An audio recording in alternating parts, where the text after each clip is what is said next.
here we are again. We're back. We're back. Oh my goodness. Here we go. Hey, everybody out there. I am your host. That's right, Jessica Koch, and we are back. And this is Profound Professionals. It is an interview series that has been coming to you for, oh my goodness, 10 years now. We have interviewed over 1,000 guests from all over the planet, and they help improve your personal life and they help you grow your business. Today is no different. We have an amazing guest for you that is going to help you in so many ways. All right, so today we have Preethi. And Preethi helps a brilliant, exhausted, ever feel that way someday, founders move through the chaos to calm by building businesses that finally support their life. Sometimes it feels like as a business owner, we are working for the business and the business is not working for us. And so I love that you stated that in that manner. So welcome, Preethi. Tell us a little bit about how this became your journey and what you focused on to help people. Okay, thank you, Jessica. So I would say like my journey, like maybe unknowingly started even when I was a child because my dad was a solopreneur and like probably we never used the word solopreneur back then.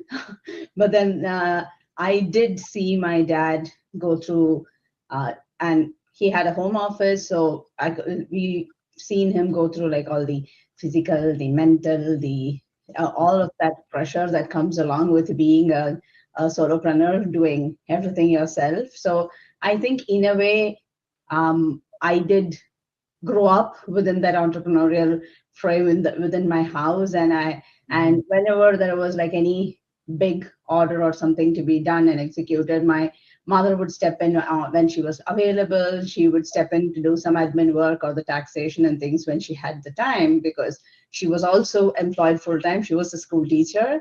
So, and it was, I've seen all of those juggling different roles, trying to keep them all afloat by balancing things without it affecting you or your family. So, and I think even when I was probably like grade 5, 6 or 7, I had already also started stepping in. I used to take calls for him, or like if somebody asked for an order status, I would look it up in the book and inform people. So I think back then for my dad, there was no defined system or a defined support framework. But then I think like most family businesses, your family becomes your support even in the business. So it was like that. And then like growing up, my career took me into like, so I did my MBA in HR. My career took me into the corporate world in HR and operations. And later, after I had my son, I moved in more into the executive support role to CEOs. But then, and I think that also helped me because it gave me like an up close personal view of how the leadership things and how they do their things, right? And also, some of them were like startups and smaller organizations where even though they had a team, it was still the founder holding everything together, right? So Mhm. I think all of that kind of influence or have an influence on what I do today, and the way I see and understand entrepreneurship came from there. Oh, I think that's a very beautiful story. Now, when you're working with clients now, we've already kind of just defined who really comes and seeks you. They're feeling frustrated and exhausted. And um, is there certain types of industries or, give us a little more information about the customer that you were working with that um, has had the most benefit with you? So I would say it hasn't been industry specific, but Mm. somehow most of my clients today, or the clients I've had, have always been women solopreneurs. Somehow maybe they connect better with me, or there's something there. And in terms of, so for me, my ideal client is not determined by the industry, but it's more by where they are in their entrepreneurial journey, more so because they should already have a business in place Mhm. and should have like at least come to a point where they have scaled, where they are starting to feel that weight of the growth, right? You're growing, you have a lot of business, you have new clients coming in every day, but then at the end of the day, you're exhausted and you're like, you've actually worked probably a 8 hour, 9 hour day, but at the end of the day, you have that feeling that, oh, I haven't accomplished anything. Mm. So that's at that stage is where I usually come in. And for me, like, I think it starts basically with that mindset and clarity. I would say clarity in terms of identifying what is truly yours to do and which are the things you can let go or you should let go. And the second thing is also in the mindset, because when we create our business as founders, we start doing everything ourselves, and we somehow think or come to that conclusion that nobody else can do it the way I do it.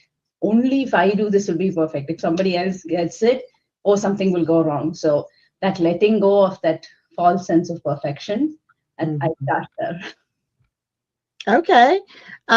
When you're working with people, how is it they first enter the journey, the customer journey with you? Do you have, a workshop? Are you meeting people networking? Are you, what's the kind of open first step where they meet you when they're coming to meet you? So I think I've had a mix. So I've had people. So that's how I initially started. My initial clients all came from referrals.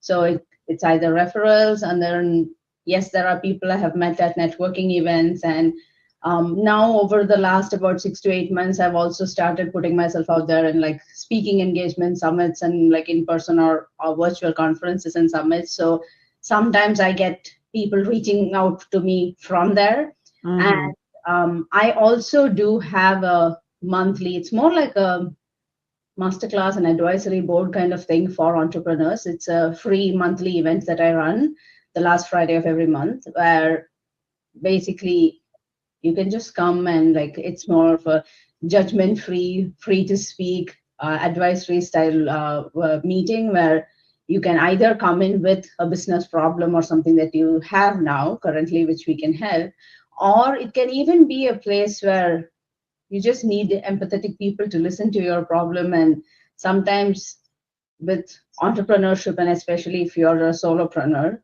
it does get lonely there because you're the only one doing everything yourself, your own. It's your decisions. The goods are yours, the bads are yours, everything is yours. And that so it kind of is a space for you to come, relax, breathe, talk to other people like you. Mm-hmm. I love that. I think that's a great entry point for someone to come and find you. What's another way, your best social media spot or your website, another way for them to maybe have a discovery if they listen to this and they think, oh, I don't want to wait till the last Friday of the month to meet her. I want to have a conversation or have a chat. What's their first step?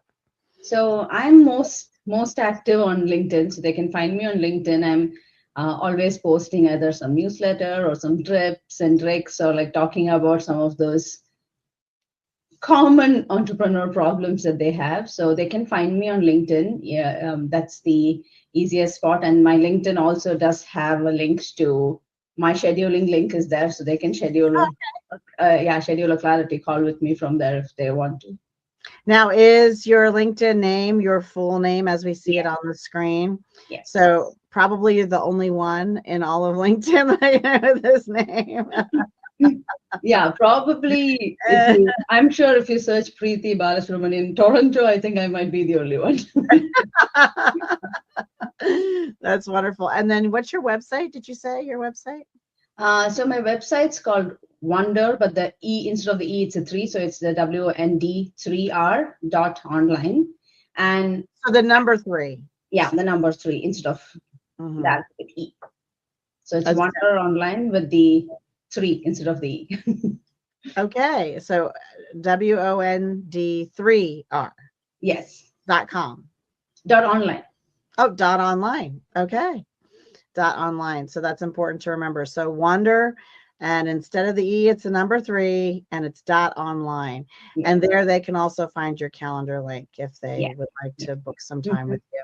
And that's a free conversation and a chat. Yes. And that's wonderful. All right. Well, now I want to get into some of the other fun pieces and maybe give us a tip that we can turn some of our chaos into clarity and calm.